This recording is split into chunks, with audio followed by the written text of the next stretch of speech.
Cleveland didn't just lose a football game last Sunday, they lost control of their entire season, their coaching staff, and maybe even their identity as a franchise. This wasn't just a blowout, this was a breakdown. A public disintegration that played out live on national television with millions of fans watching in shock and zero signs of resistance from the sidelines. The New England Patriots, the same team everyone had written off as a rebuilding joke, delivered an absolute beatdown that felt more like a funeral than a football game. The final score?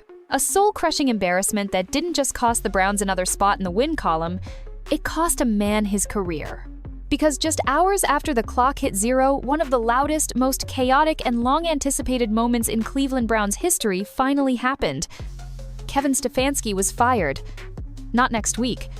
Not after internal reviews. Not after the usual corporate excuse tour. He was fired immediately in a move so fast, it barely lasted longer than the post-game handshake. But that's not even the wildest part. Because all over the city, inside the locker room, on social media, and up and down the streets of Cleveland, something even bigger was unfolding. A wave of relief, a spark of hope, and the first whispers of a new name taking control of the Browns' future: Shadur Sanders. The quarterback fans had been screaming for all season, the one who'd been watching, waiting, grinding behind the scenes, while everything around him burned. What happened next wasn't just a coaching change, it was a full-blown reality shift. And today, we're diving into the disaster that caused it all.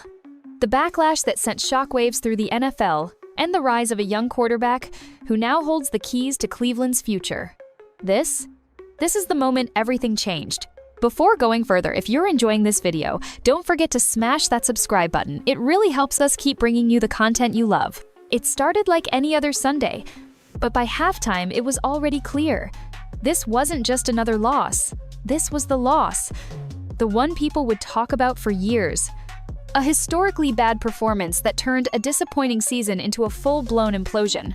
The Browns didn't just get beat, they were humiliated on national television by a Patriots team who, just a week earlier, was being called the worst in the league. A Patriots team that had no business dominating anyone. And yet, they didn't just dominate, they dismantled Cleveland from the very first snap. Final score? 32-0. Not a touchdown, not a field goal, not a single point. Just mistake after mistake, blunder after blunder, and an offense that looked like it had never practiced together, let alone prepared for a professional football game. The broadcast booth tried to spin it, tried to keep things neutral, but you could hear it in their voices' disbelief. This wasn't just ugly football. This wasn't just a quarterback having an off day or a defense missing assignments. This was organizational failure, unfolding in real time.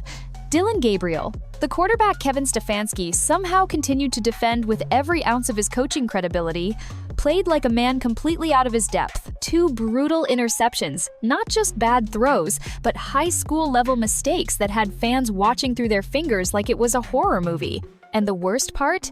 It was predictable. Everyone saw this coming. Everyone except the one man who had the power to stop it. But this loss wasn't just another stat in the standings. It was a turning point. The kind of game that forces action.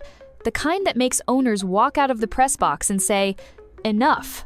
And as the Patriots celebrated, as the broadcast cut to commercial, and as silence fell over the Browns sideline, that decision was already being made. Because this was the final straw. Long before Kevin Stefanski was fired, long before Gabriel threw another pass into triple coverage, the cracks were already showing. Inside the locker room, things were breaking. Quietly at first, then loudly, and then all at once. Veteran players, the guys who'd been through the grind, were whispering behind closed doors, questioning play calls, questioning rotations, questioning why Cleveland was still trotting out a quarterback who looked completely overwhelmed. These weren't rookies venting frustration. These were team leaders, the heart of the locker room, starting to lose faith in their own coaching staff. On the other side, the young guys. Hungry, hyper-talented, and tired of being buried on depth charts behind underperforming favorites. They saw their reps go down, their potential wasted, their voices ignored. Some of them started tuning out, others started speaking up, and right in the middle of it all, the coaching staff, scrambling to duct tape it together, slapping on smiles in interviews, giving speeches no one believed, calling for focus in a locker room that no longer had any. Reporters could feel it. The energy during post-games and media availability had shifted. Press conferences felt more like courtrooms. Every question had bite. Every answer was dissected, twisted, tossed across social media, and replayed in video clips for millions to see. But you didn't have to be in the room to know the culture was slipping. You could see it on the faces of the players, slumped shoulders on the sideline, eye rolls during timeouts, helmets thrown on the bench. And yet, despite all of this fracturing, one decision kept holding it together, like rusted chains on a sinking ship. Stefanski's relentless devotion to Dylan Gabriel. It didn't make football sense. It didn't make analytics sense. And it didn't make locker room sense. The tension wasn't just boiling, it was about to explode. And when the Browns hit rock bottom in Foxborough, that explosion finally came. Because what happened next didn't just spark a coaching change. It ignited a movement. Let's be honest, if you only watched the highlights, you'd think Dylan Gabriel was a rookie pulled off the practice squad a few hours before kickoff. But this wasn't his first game, and that's what made it so painful to watch.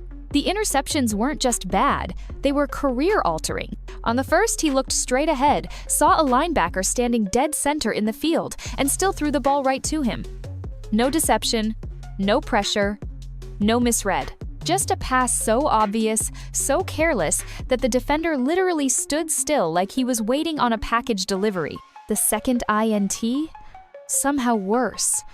Third down, red zone pressure, and Gabriel locks in on a target covered by 3 defenders. Not double-team triple coverage. And he forces it anyway. The safety didn't even have to move. He just stood there, arms open like he was catching a beach ball at a cookout. That wasn't just reckless, that was uncoachable. And it didn't stop there. Gabriel continued to miss throws all game, wide open receivers like nobody within 10 yards open, running toward daylight, waving their arms like castaways trying to flag down a helicopter. Gabriel either overthrew them by 5 yards or spiked the ball at their feet like it was a volleyball. It didn't look like miscommunication, it looked like panic. Paralyzing, confidence-shattering panic. The offense? Completely disconnected. Routes not matching the timing. Zero rhythm. Like 11 strangers trying to run a synchronized routine without ever practicing together. And the worst part? Shadur Sanders was standing right there, on the sideline, seeing it all, holding his helmet, watching the entire thing implode in real time just like the rest of us. The difference? He'd been ready, he'd been prepared, the fans knew it, the players knew it, the internet definitely knew it. And yet, Stefanski refused to even try. And in that moment, as Gabriel sailed yet another pass into row 5, you could feel it. Not just frustration, resentment. Because suddenly, this wasn't just about one quarterback collapsing. It was about an entire team being taken down with him. And what came next? Changed everything. The clock hadn't even hit 0 before the hashtags started flying. Fire Stefanski. Free Shedeur. Start Sanders now. They weren't just trending locally, they took over the entire country. Within an hour, Cleveland fans flooded every platform with rage. Twitter, Instagram, Reddit, YouTube, every space turned into a digital battlefield. It wasn't just a few trolls or angry superfans anymore, this was a full-on uprising. The kind of collective outrage you only see when a fan base has hit its absolute breaking point. We just lost 32-0, and you're still starting Gabriel? This is coaching malpractice. Criminal. Someone check on Myles Garrett. This man just broke records and got 0 support. And the floodgates didn't stop with fans. The national media? They pounced. Stephen A. Smith looked like he was ready to throw a chair across the first take set. He launched a 10-minute scorched earth rant calling Stefanski's decision-making a disgrace to the profession and the definition of coaching failure. Shannon Sharpe shook his head in disbelief. You've got a generational quarterback talent rotting on the sideline, and you're losing by 32. What are we doing? Pat McAfee? He didn't hold back either. If the front office doesn't fire Stefanski by midnight, they're certifiably insane. Certifiable. And that was just Monday morning. Because by afternoon, Number Fire Stefanski had gone international. Not just trending in sports, trending everywhere. Bigger than election coverage, bigger than celebrity drama. Even bigger than Taylor Swift's outfit at the Chiefs game. Why? Because football fans recognize when something is this obvious.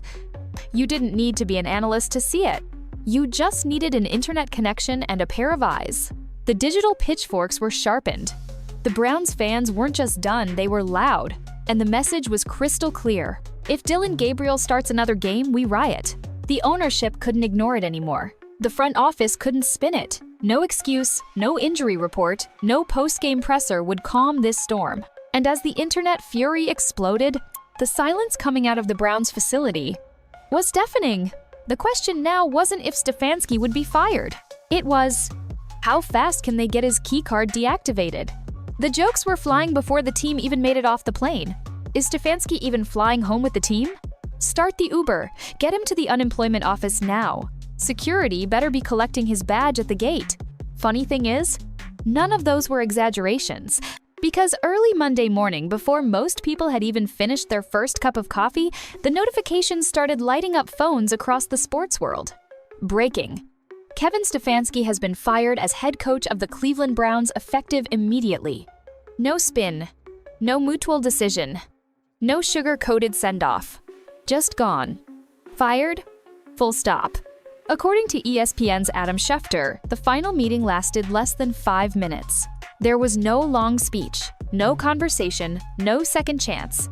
Just Browns ownership Jimmy Haslam and GM Andrew Barry walking into Stefanski's office with the same energy as a judge slamming a gavel. The words were clear.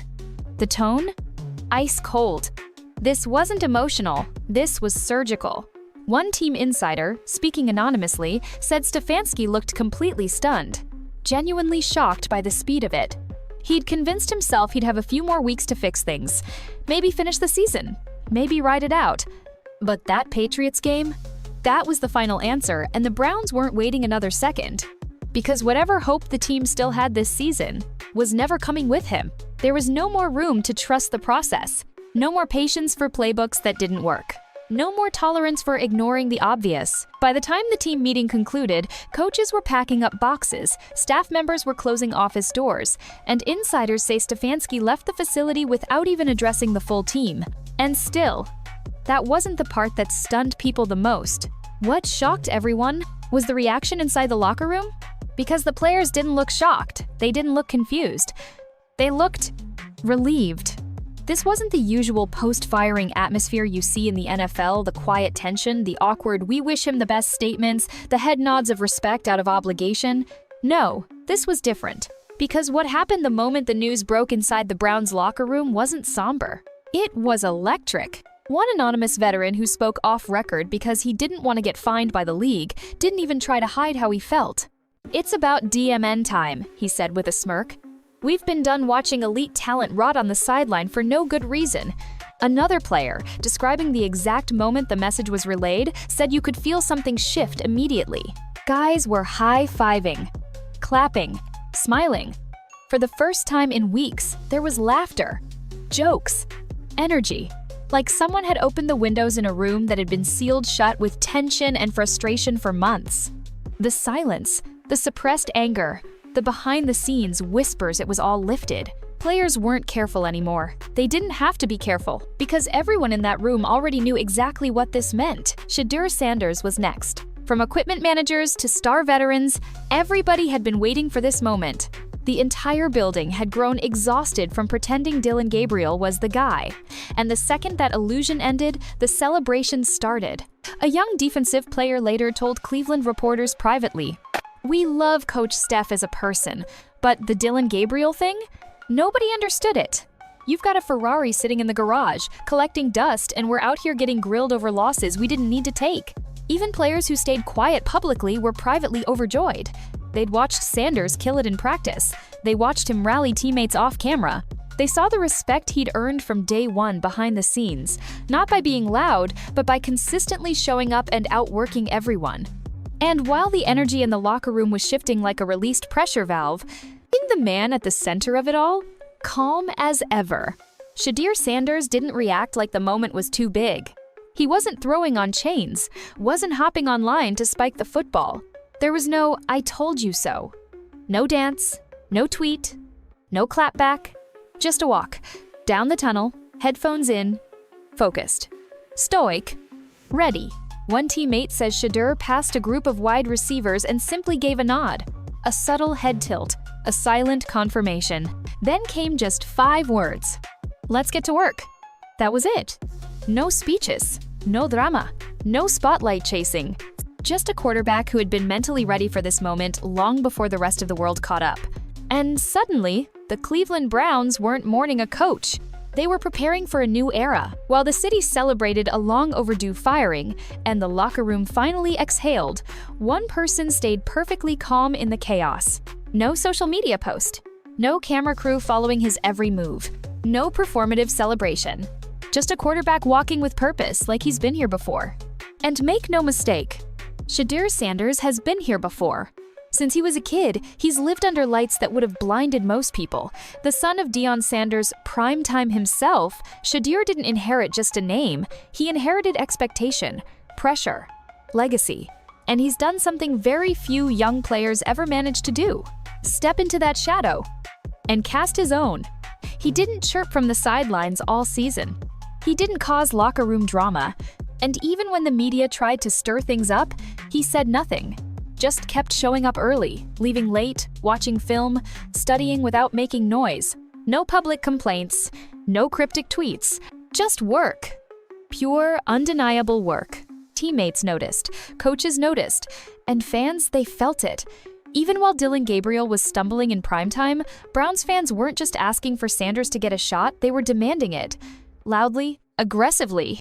Put in Shedeur. He gives us a chance. We're wasting games keeping him on the sideline.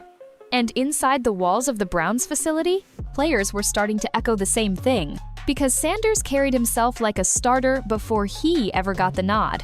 He studied like a vet, moved like a leader, never acted like a rookie because he didn't see himself as one. And now that Stefanski's gone, now that the illusion of Gabriel as the future has been shattered, Sanders is next man up. No more speculation. No more sideline stares. No more waiting. He's not just stepping into a starting role.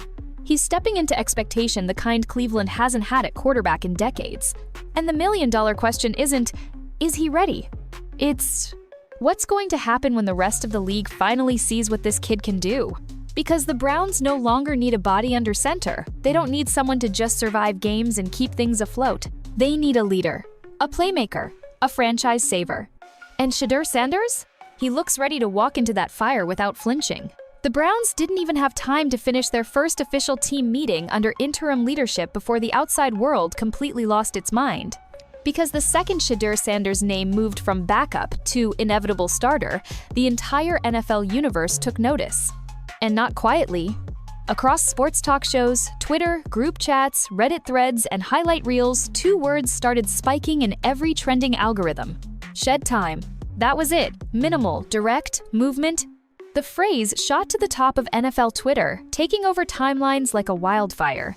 Memes, montage edits, quote, tweets from analysts, and Browns fans digging through old college clips like they were finding lost footage of a superhero in hiding. One account posted a video titled, "Remember Who He Is, Shedeur Sanders Colorado Highlights." It picked up 1.3 million views in a day. And then came Nike. With the timing of a marketing genius and the subtle aggression of a brand that knows something's about to explode, they reposted Shedeur's most recent commercial with a single line in the caption, "The future belongs to those who are ready." Coincidence? Not a chance. The message was seen. The message was sent. Even sports networks jumped in. ESPN started reshuffling their weekend scheduling coverage. Analysts on NFL Network began charting timelines for when Shedeur might officially start, not if, when. Pat McAfee straight up declared on air, "There's no way this man isn't starting next week. You have to let him lead." The locker room wants it. The fans are screaming for it. The league is watching. And you could sense it, a barely contained buzz, like something big was coming. Not just for Browns fans, but for opponents, scouts, front offices. Because Cleveland suddenly didn't look like a team with no quarterback. It looked like a team with a fresh weapon that no one knew how to stop yet. And the player at the center of it? He wasn't online celebrating. He wasn't doing media interviews. He wasn't going viral for strutting. Nope. Shadur Sanders was already in the film room. Because this isn't hype for him. This isn't flash. This isn't revenge. This is exactly what he's been preparing for all along. Let's get something straight. This isn't just a coaching switch. It's not just a quarterback battle finally getting resolved. What's happening in Cleveland right now is bigger than football strategy. This is a philosophy shift. An organizational reboot. Because for years, not just months, not just this season, the Browns have been guilty of one thing above all else: protecting bad decisions. They stuck with quarterbacks too long, stayed loyal to coaches who weren't getting it done, made excuses to defend draft picks, systems, and schemes that weren't working, all to avoid saying the 4 hardest words in professional sports. We got it wrong, but this time, they didn't drag it out. They didn't try to save face. They didn't write a PR novella about mutual departures or philosophical differences. They fired Stefanski, fast, cold, decisive. They heard the fans. They saw the locker room. And for the first time in a long time, they actually listened. This move was louder than any press release, louder than any statement from ownership. It said, "Enough with pride, enough with politics. Let's win." And at the center of that shift, not just a new coach, but a player who's been quietly waiting for this chance since the day he walked into the building. Let's be real. What Shadur Sanders is stepping into is massive. The hope of a tortured franchise. The frustration of a fan base that's been burned more times than they can count.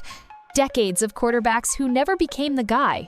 And now, it's all riding on one 1-year-old with NFL blood in his veins and more pressure than most athletes face in a lifetime. But the way this transition just happened, raw, fast, undeniable, tells you something important. The Browns are done playing it safe.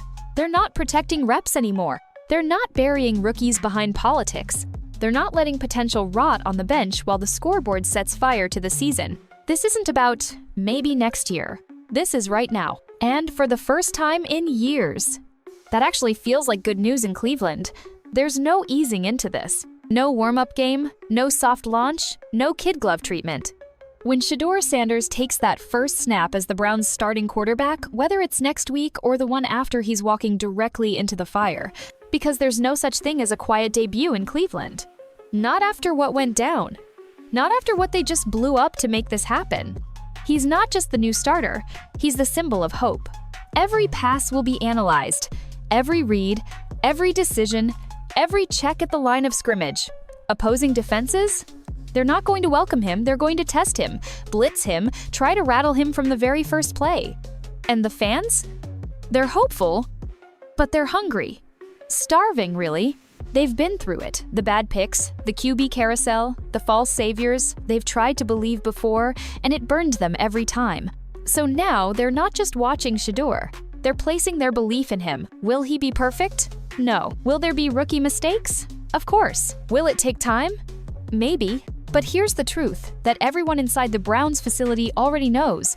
This kid was built for this. He's not afraid of pressure. He's forged in it. Raised in the spotlight. Trained by a Hall of Famer, dragged through battles at Colorado behind an O-line that looked like a leaking faucet, brutal hits, national criticism, and still he stood tall. Still he delivered.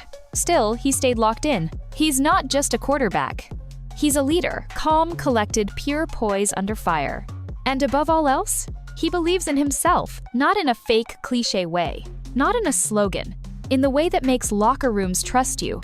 In the way that turns doubt into silence and chaos into clarity. He's the kind of competitor who doesn't need the room's attention, he just earns it by walking in and doing the work nobody else wants to do. And now? He's earned something even rare in Cleveland. A clean slate, a real shot, a chance to lead something new. The city is watching. The league is watching. And how this story unfolds is going to define the entire Browns narrative moving forward. In one weekend, the entire identity of the Cleveland Browns changed. Not gradually, not subtly. Violently, suddenly, publicly. Kevin Stefanski's tenure didn't end with a celebration of past victories or a heartfelt goodbye. It ended in disaster, national humiliation, locker room unrest, total collapse. Gabriel's stint as the face of the offense didn't fade quietly. It fell apart on live television, one broken play at a time. And just like that, the stubborn system that dragged the Browns into irrelevance finally gave way to something new. What rises in its place? Shedeur Sanders. Not just a quarterback, not just a promising draft pick, but the symbol of a new direction, one that thinks boldly, moves fast, and suddenly feels dangerous. The Browns are no longer protecting egos. They're prioritizing winning. They're not praying things improve. They're demanding change that actually delivers it. For the first time in years, this isn't about surviving the season. It's about building something real, something the locker room believes in, something the city can be proud of, something other teams finally have to respect. And every storyline from here forward, every practice report, every snap, every game will orbit one name: Shedeur Sanders. Will he rise to the moment? Will he spark something Cleveland hasn't seen in decades? Will he rewrite the franchise history that's been defined by letdowns and what-ifs? We don't know yet. But what we do know is this: the future has walked through the door, the wait is over, and it's shed time.